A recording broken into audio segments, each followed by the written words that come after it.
Hey everybody, welcome back to Video Game SO. I got a super fun and super exciting episode for you guys today, and one that would be considered a bonus, because I had planned to take Thanksgiving all the way through Sunday off and making videos, but ModRetro said that they were going to have a Black Friday reveal of the console as well as the controller and additional information on their FPGA Mr. Bat Core consoles. That's what we're going to be talking about today. So even if you've already eaten your Thanksgiving turkey and you probably drank too much like I did, it's time to jump in one more time.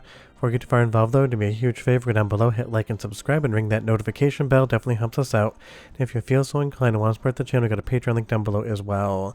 And obviously I've been following along with the news of ModRetro's M64 since the beginning and talking about the fact that this is using Robert or FPGA Zoomspass's Mr. FPGA Core, except with improvements. And sometimes next week I will have an Analogue 3D versus Mr. FPGA video as well, kind of going over the differences between those two consoles, because if you missed, I did the Analogue 3D review as of this morning, and I will be doing some more informational videos on that as well. But it's just so interesting to me to see how big N64 is getting in 2025, will continue to get in 2026. Suddenly we have a Mr. FPGA Core, which we've had for a while. We have the Analogue 3D now shipping to people, myself included. We have ModRetro's making the M64 for everyone as well. So it really is suddenly the year of N64, kind of like it was back in the mid-90s. And I'm pretty sure that's because a lot of the people that had nostalgia for that system back in the day are now getting into our age category, where dropping $200 to $270 for an FPGA N64 console doesn't really seem to be all that much money. And we went over the overall prototype at the Portland Retro Gaming Expo, where one of my actual YouTube members went and got me this footage, and that was a lot of fun to see. But people have been wanting to get a lot closer look at the case and the overall console, and that's exactly what we have today.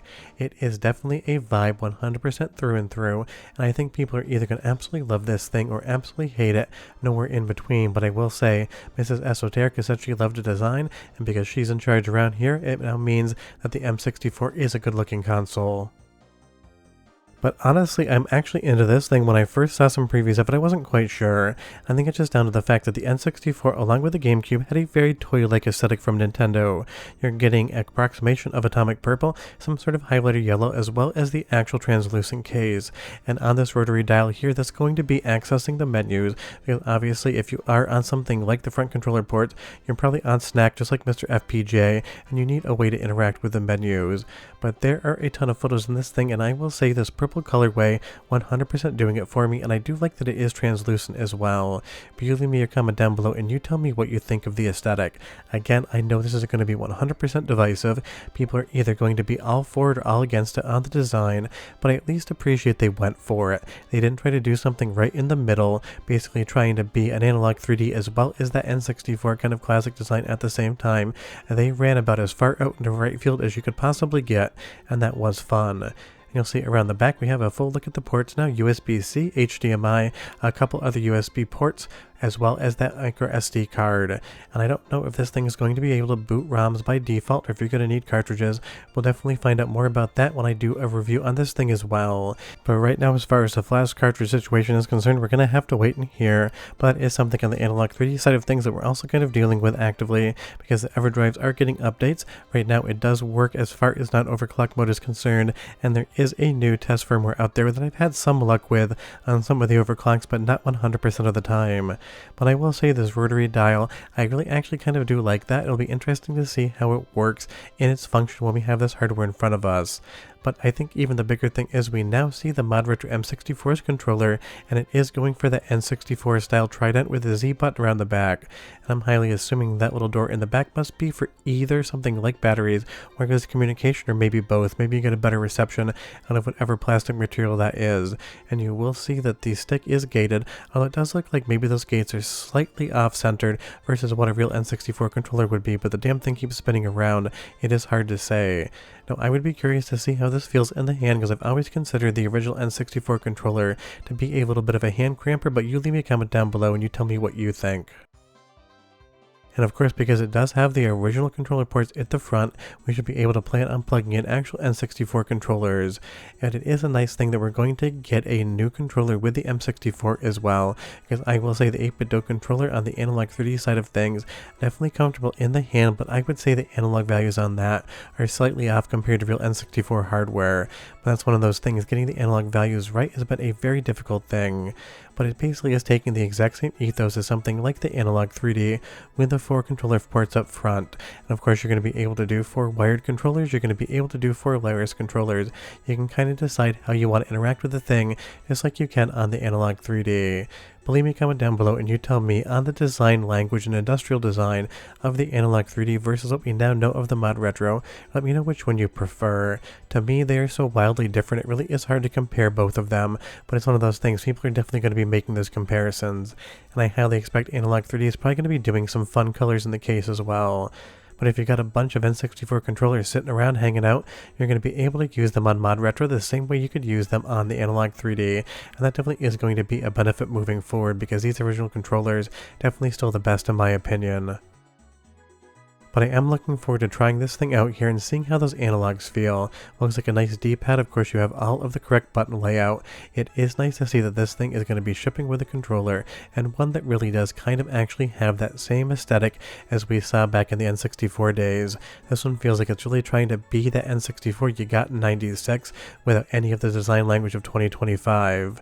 And I do appreciate that they've done some fun previews as well. Now, as far as how this is going to compare to the Analogue 3D, of course you're going to ask that question, and I'm going to tell you in the comments down below. I can't really say, because the thing isn't out yet, but because this is using the Mr. FPGA core that we have tested thoroughly on Mr. FPGA in and of itself, we know that it's not going to be any worse than that, and since it's already incredible, I can only imagine it's going to get better, because you are going to get 4K output, and this is also going to allow you to have different analog support as well, so you're going to be able to hook it up into a PVM, into a consumer's television. That is something that I'm still playing around on the Analogue 3D, and I haven't really dialed in yet, because unfortunately Analog's own DAC does not support the Analogue 3D, and there is still some systems it's supposed to support, and that actual support is still outstanding.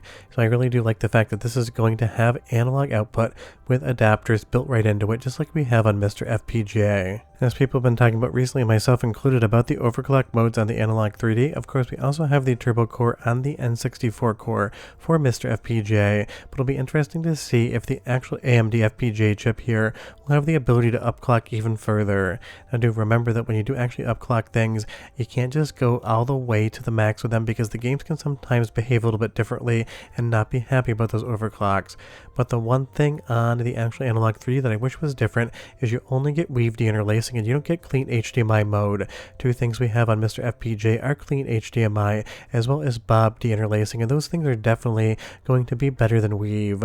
Now I do expect Analogue 3D to update in the future to have more deinterlacing options, but right now on those 480i games, not really my favorite look. So I would expect ModRetro M64 to have the same kind of filter suite and the same kind of deinterlacing options as something like Mr. FPGA does, because we are bringing that core over from one device to the other, and we knew that at the original test when we saw that frame counter in the top left hand corner. We know full well before it was announced this was FPGA Zoomspass's core, because that frame counter is an iconic part of his overall development process. And it really is going to be fun to see how much further the Mr. FPGA core can be pushed when you have a much beefier FPGA chip. And as far as the overall power of something like the ModRetro M64 with that AMD Arctic chip in there versus the Cyclone 10 on the Analogue 3D, the reality is specs are only one thing. Sure, it has a couple extra logic elements, but those things don't actually matter all that much. It is just kind of a fitment issue. So don't believe anyone that says one is more powerful than the other. It is what the developers do with it. On paper, that AMD part does definitely have an advantage, but I think an execution is going to be very close, and really the differentiation is going to come down to that FPGA code and the overall enhancements it can provide versus any sort of logic element bump. And that's what I want you to truly remember. It doesn't matter the power of the FPGA chip for the most part, it matters the code that actually is loaded onto that thing when you turn on the device and start to play games. Now obviously we know the code on Mr. FPGA is incredible because we've tested it, and we know that the code on Analogue 3D is doing the exact same job, and in some instances slightly better in a couple edge cases. But now that Robert FPGA Zoomspass has extra headroom to kind of fix the last few small issues that the Mr. FPGA core had, I'm expecting par, if not maybe better, but the reality is, until these things are available to test, we can't say which one would be better because we just don't know. But if you didn't get an Analogue 3D and you're waiting around for those orders, might be something good to actually wait around to see what M64 does as well, because we do know that ModRetro doesn't really do that big pre-order campaign and then go out of stock, because Chromatic has been in stock here and there basically since its inception. And I totally get this is definitely a very specific design and you are going to love it or hate it, but the reality of the situation is it doesn't really matter so much what the case looks like. It matters what the FPGA chip and the code inside of it does, and in that instance, I think we're in for a very big treat on this one. Leave me a comment down below, you tell me what you think, and let me know how your Thanksgiving was. Bye-bye.